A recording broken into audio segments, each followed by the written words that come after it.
moments of success should be measured by moments of joy. Mm-hmm. And I feel that so deeply in my core at this point in my life, but that was not the way I thought about it in the past. Before, it was like moments of success were defined by moments of sort of taking risk, being a game changer, pushing your limits, hustling hard, hustling even harder than that, dreaming bigger, which I'm not saying parts of those are not things that I still feel and live right now. But I think after all the hustle and grind and the go life that came with building your dream, you kind of take like a step back because you start to realize, what is this all for, I guess. Mm-hmm. And it's not that I'm not grateful every single day. I am very grateful to be able to do like what I love every single day. But I started to like my mental health and my exhaustion and my body, I was just so drained every day. And it was like, Deepica, like, you've got to find joy in doing this. Otherwise, what's the point? It's been a year since the pandemic hit, and we're all trying to make sense of life as much as we can right now, myself included. With this in mind, over the next 4 episodes, we will be talking about the lessons we've learned after this year of quarantine, sharing insights and wisdom from our guests of the Next Right Step program that have helped many of us move through the last 12 months through their platforms and work. What does it mean to live life on our own terms? Especially as first-gen kids or children of immigrants, that can sometimes feel really elusive. What does it mean to live life on my own terms? Being the youngest of the 5 kids in my house, I think I always had a bit of that rebellious spirit. Often when folks in my family would tell me what to do or direct me in certain ways or tell me what I should study or how I should be living my life, my knee-jerk reaction was, no way. I am not following that path you've set for me. I feel called to different things. I feel called to the things that feel right to me. And somehow that North Star was always really strong for me throughout my life. I think it's because it's something I saw my mother embody in her role as a wife in a South Asian family, in her role as daughter-in-law in a South Asian family, and in her role as mom. She would always stay true to herself and what she knew was right in the world and for herself. Now, when you grow up with a Taurus mom, it is Taurus season, or we just had the Taurus new moon. It can be really intimidating to go up against someone who is so strong-willed and so determined and focused on what they deem to be best for you. And that's something I navigated a lot with my mom.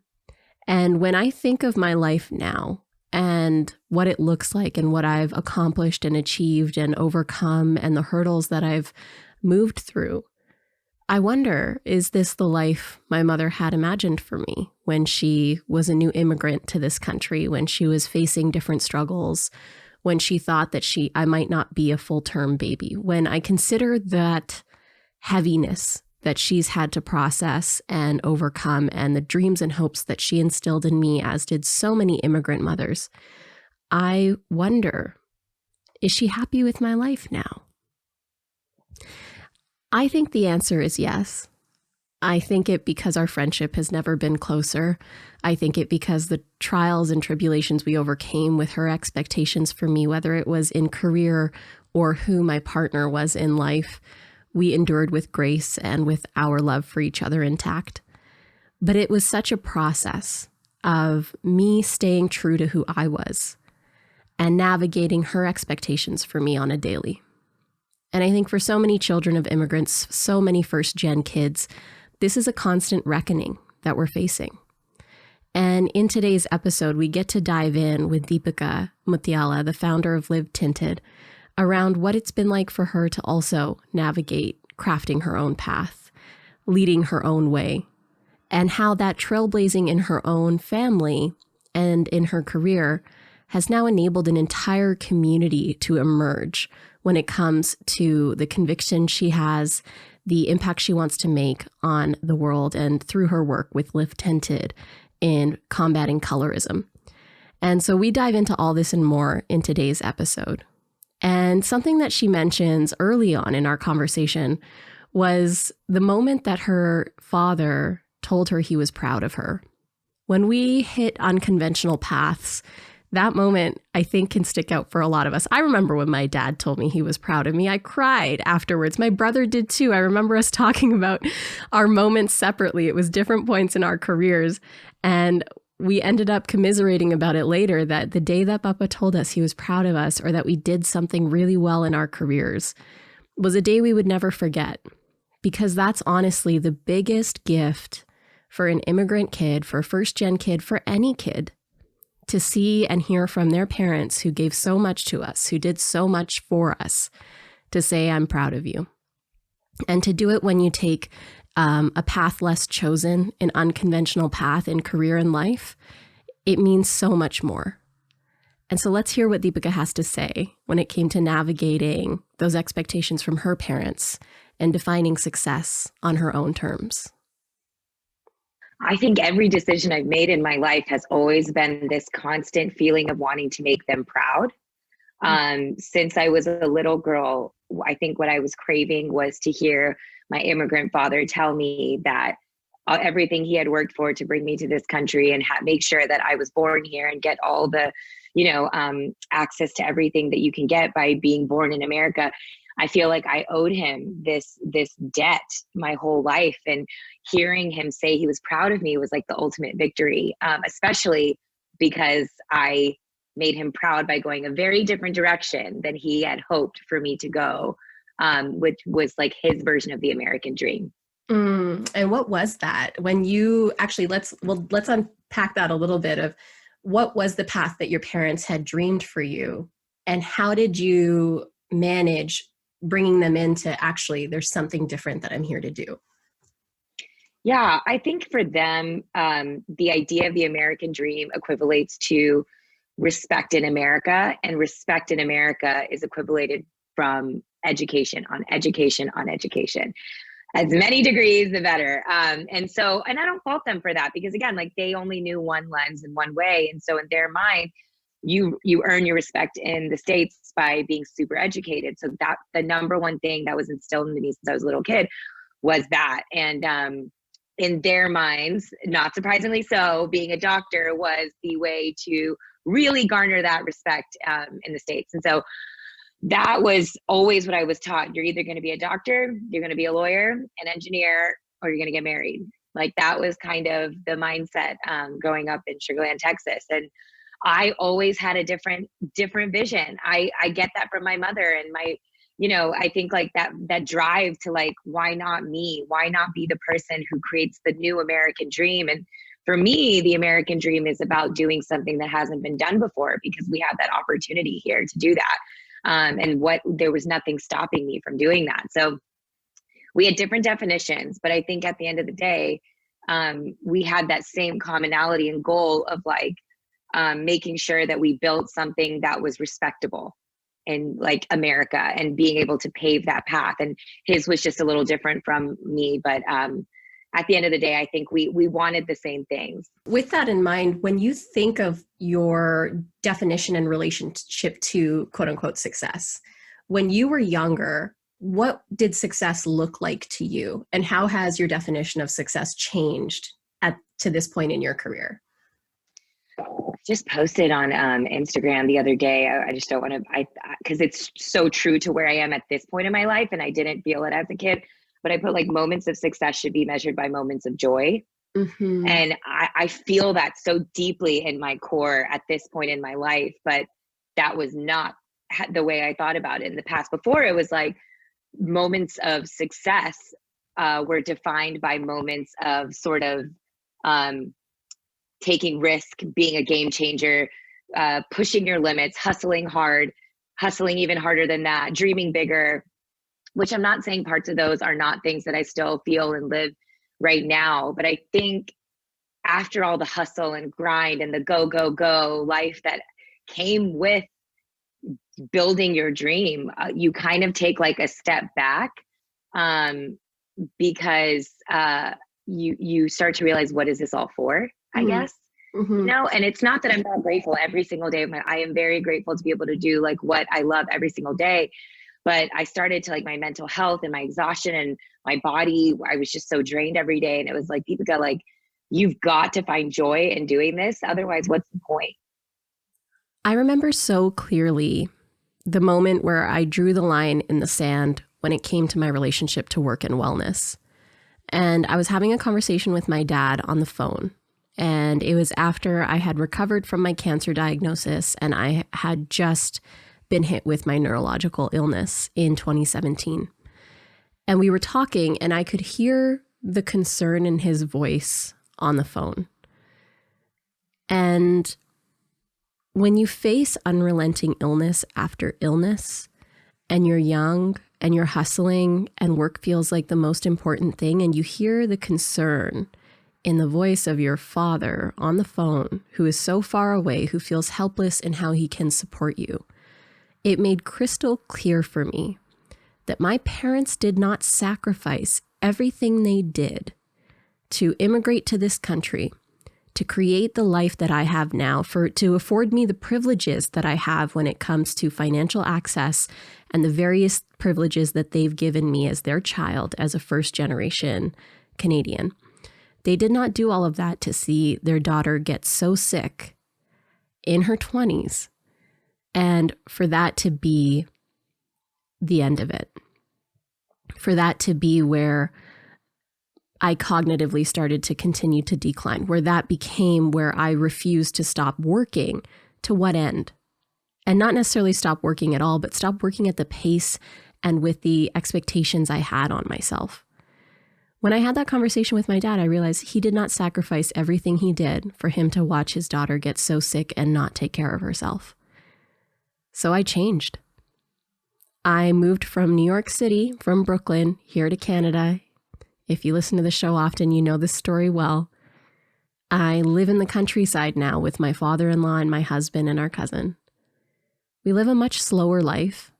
I still work with my whole heart, and I do sprints and I overwork sometimes, but my connection to nature, to what matters most to me when it comes to my family, my mindfulness, my body, my spirit, it's so much more clear for me.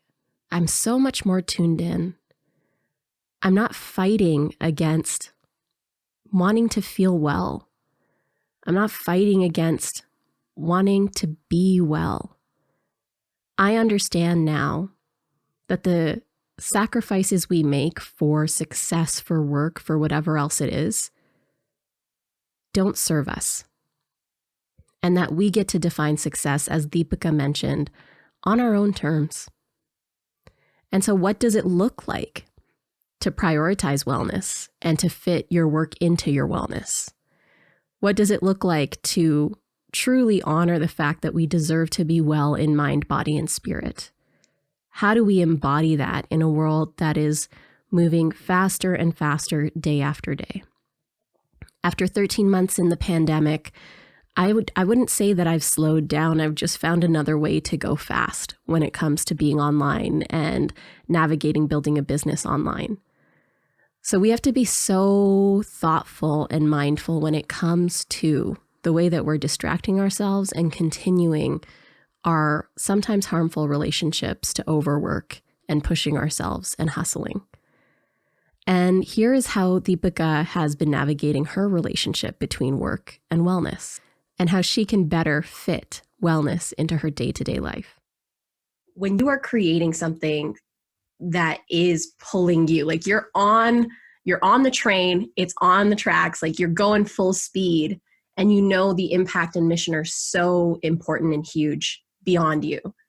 How do you, Deepica, create the space for you to be a human who takes care of herself? What does that look like? How are you doing it? And are you like hard on yourself when it's not working? Is sustainable work even something that you feel like is possible for you? Or something that is it simply aspirational right now? I think it has to be possible. And I don't think it exists in my life right now, but it has to be, because if I want this to have longevity and my career to have longevity and do this something that, again, like has an impact forever, not just for the now. I have to be able to function at my highest capacity. And I won't be able to do that unless I take care of myself. So it's unfortunate, but the way that I've been able to train myself to take care of myself is that it's for the betterment of the business if I do, which is so like, I wish that wasn't the case, but you know what? It's like, we all have our motivators. We're growing quickly, and it is, yeah. And there's a lot of advice I've gotten from other female founders who have said, like, just accept the fact that you won't have a life, and just accept the fact that you won't see your kids, and just accept these things. And I don't want to, but I think, I don't want to either. Yeah. And I don't think I have to. I think it's just because there's a built-in system of how things have been done. And so like, I think that's what makes you feel like you have to do it. So that's what I mean by, I'm so lucky I have these advisors and investors and badass founders to guide me. But times have shifted and times have changed. And like, I'm a beauty businesswoman turned influencer, now founder. So like, that narrative is very unique to me. And I'm somehow trying to balance running this company while still creating content and doing the influencer thing. And honestly, like, the only reason I still do this side of the business, my soul is on this side, this company and everything. But this side of the business is also so important. And I recognize that now. I'm seeing how much this is helping impact this. But then where is time for just me, where I am disconnected and I'm not, it's really tough, right? Because when you're a influencer, I keep using quotes because it's just like, that word is very, I think the mindset behind that word needs to change. It's not the actual word itself, but when I go on vacations, I vlog it. When I'm with my family at home, I'm posting it. And when I'm doing and I know that like there's a greater reason for it. And I know that people connect with it. And I love that. But then where is like the time for just me? Like where is the line? And I haven't figured that out. And I'm trying to figure it out and trying to understand like, what do I need to share with the world versus like, I just habitually do share with the world. And I think another part of it comes down to team. I think I want to be able to do all the above. I want to be a mom, I want to be a wife, and I want to be a CEO, and I want to be a friend, and I want to be me also. And I need to figure out who that me is. And I just don't feel like I know that person yet, because I've just been going and going. And so in so many ways, I'm so grateful for the pandemic to happen, because I am getting to slow down and recognize that, like, you know, of course my parents are on me about having a family, duh, but I want a family too. I really do. And I tried to like finally tune out what my parents want for me and what is it that I want for me, because that's what I've always done anyways. So, and the reality is I want it. But it is a very vulnerable thing to go out there and be open to the dating stuff and, you know, going to a fertility clinic and all that stuff. But it's all stuff that I want to do. And so I have to figure out a business model and a team for this company that makes it so I can do it all. So how are you reckoning now with sustainable work for yourself when boundaries are almost entirely gone when it comes to work right now? Yeah, I mean, it's tough. I feel like we all need to like wake up every day with this sense of focus on the things you can control. It's something that I keep trying to remind myself, because there's so many things out of our control right now, like the fact that we're living through a pandemic. And I really have been, the one thing I have done, which, I mean, not every day, because that would be a lie, but a gratitude journal and writing things down about what went well that day. That was something I had started doing at the beginning of the year. COVID had hit and I just felt like defeated. There was days where I didn't want to get out of bed. It was just like, man, the world, the heaviness of everything happening. But I started that up again when I came back to Texas, and it wasn't all business related stuff, because again, like, you need those business highs, because it's otherwise, as business owners, as many people are in this group, you really start to feel defeated. If you're an entrepreneur, it's such a big part of your identity. But I think adding in those personal moments of joy and things that went well, like cooking dinner with my dad, and that things that I wouldn't have been able to do if the pandemic hadn't happened, right? And, you know, one of the highs that I wrote one night was like, okay, we just got an office. but we're actually saving an overhead cost because we moved out of that office. And so now we don't have an office as a company. We're actually talking about permanently just making it so even with hiring decisions, you're not required to live in Los Angeles, because it actually opens up the talent pool to a wider audience. And we're actively, just before this, I was interviewing somebody who's in New York, and before I wouldn't have thought of that. So I think you have to focus on the things you can control. And, you know, we've talked about this because of this show and your plans for what you were going to do for this whole show. And you have to find pivot in every entrepreneurial journey, whether it is a pandemic or it's a sales, you know, a bad sales day, or a product didn't work that you expected to work. You have to be willing to pivot.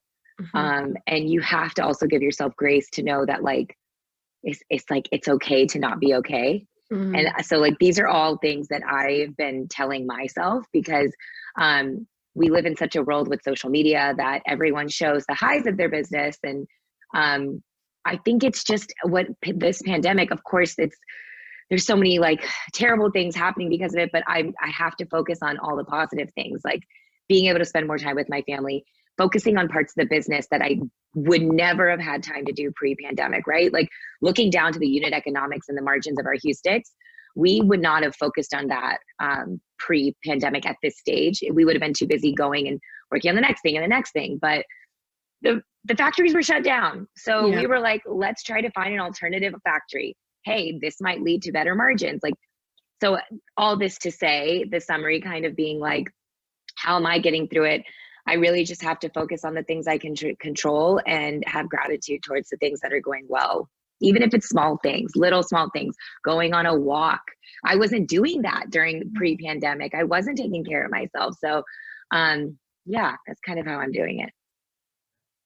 What are some of the things that you've started doing because of the pandemic? What's shifted in your day-to-day life that are now non-negotiables that weren't before? What are those small silver linings that have emerged over this last 13 months? For me and Mitch, it's the fact that we both get to work from home and that our lunch break includes a big hug and just some beautiful, lovely time to connect with one another every day.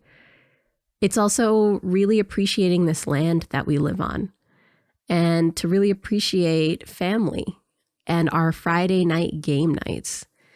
Helping ourselves be more mindful of these smaller moments is something that what Deepica asked at the end helped me reflect more deeply on as well.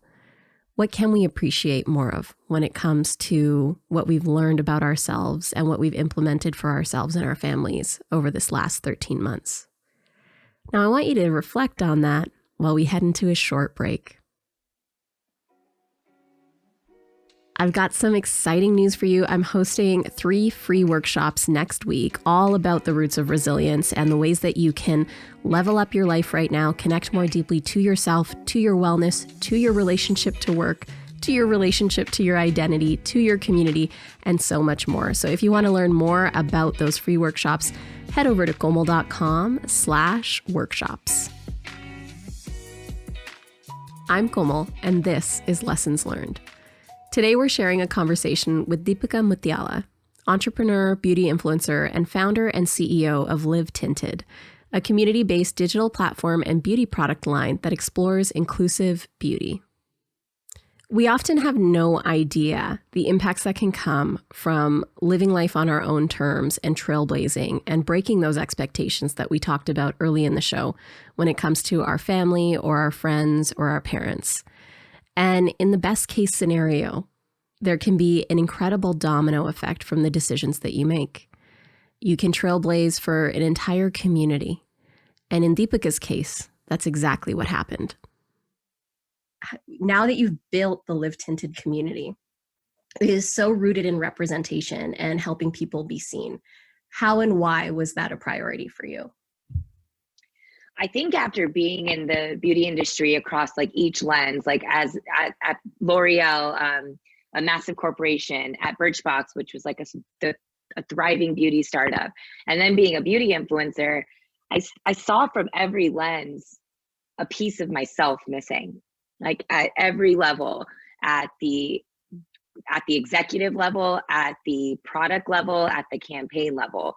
And I felt like the only way to change that was to create that. And so I did. And it was just like one of those things where it was like, there should be more women of color in C positions. There should be more products that reflected me.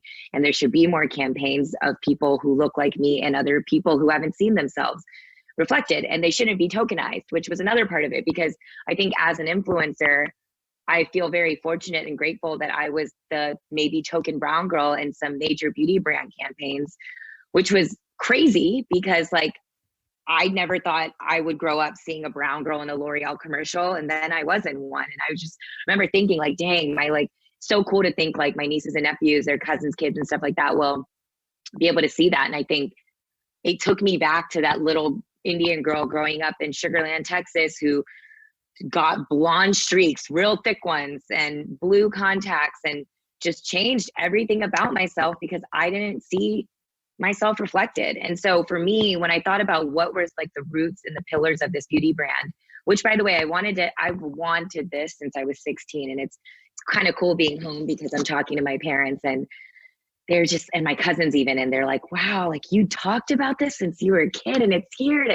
But I think after being at the corporate startup influencer, kind of like every realm of the beauty space, there was like a pit in me that said that it had to stand for something bigger. It had to have a purpose behind it. It had to like, not just like off a one-off campaign, not just like a one-off product, but like the roots and the DNA of the brand was about this. And I think like what we were saying earlier about even when I'm exhausted or tired, I still find joy in what I do because I know that there's a greater purpose to it.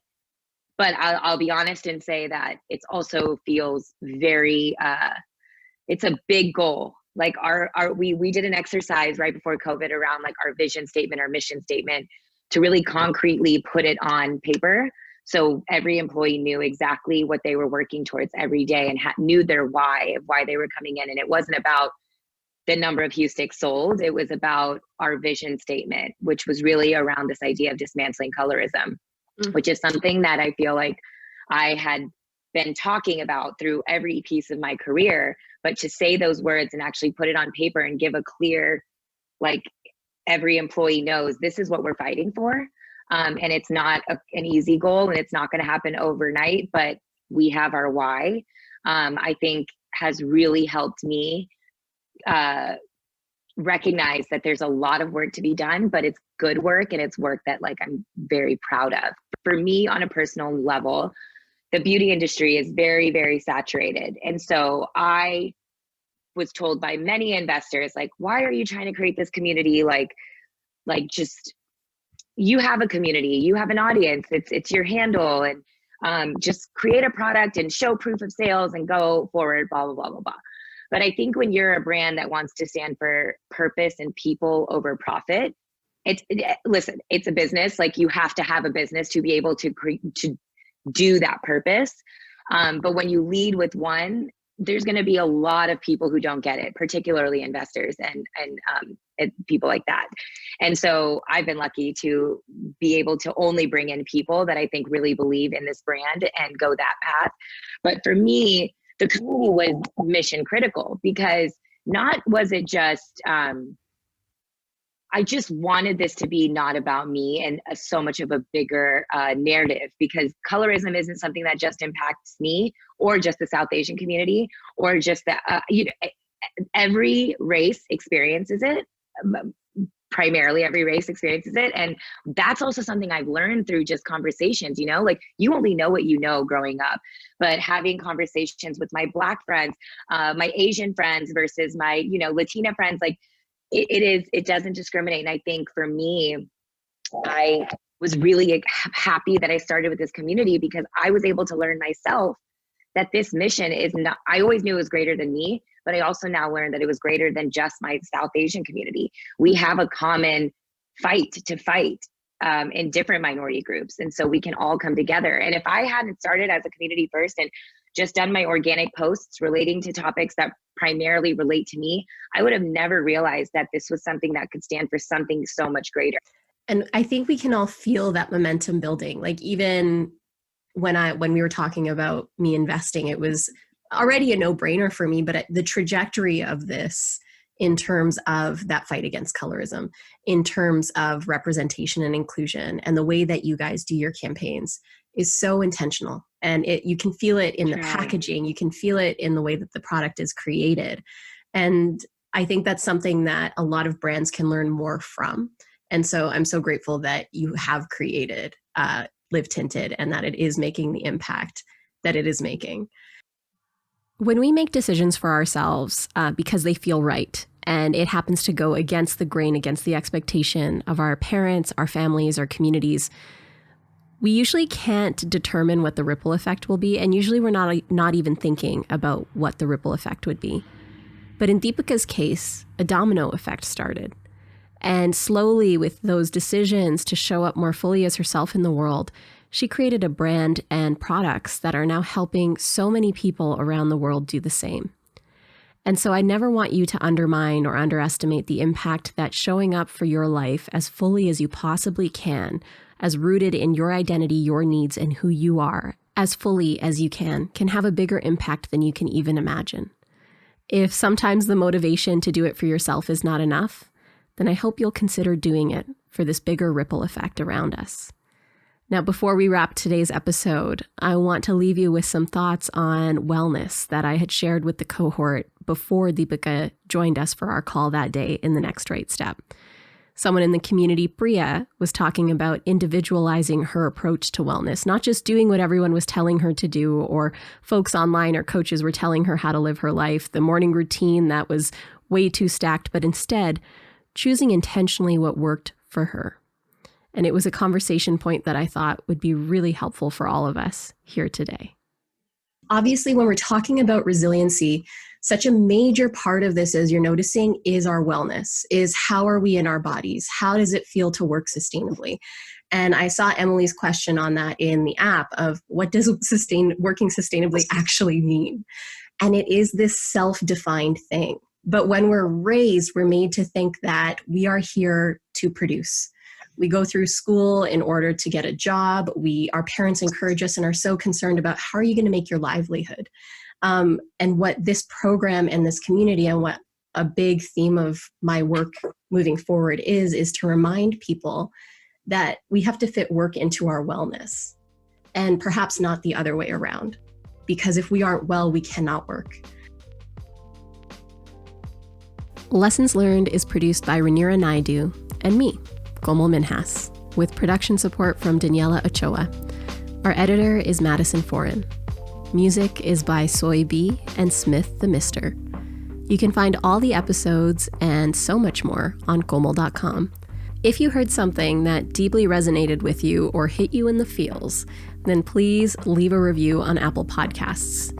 And if you send us a screenshot of that review to info@komal.com, then we'll send you a little freebie.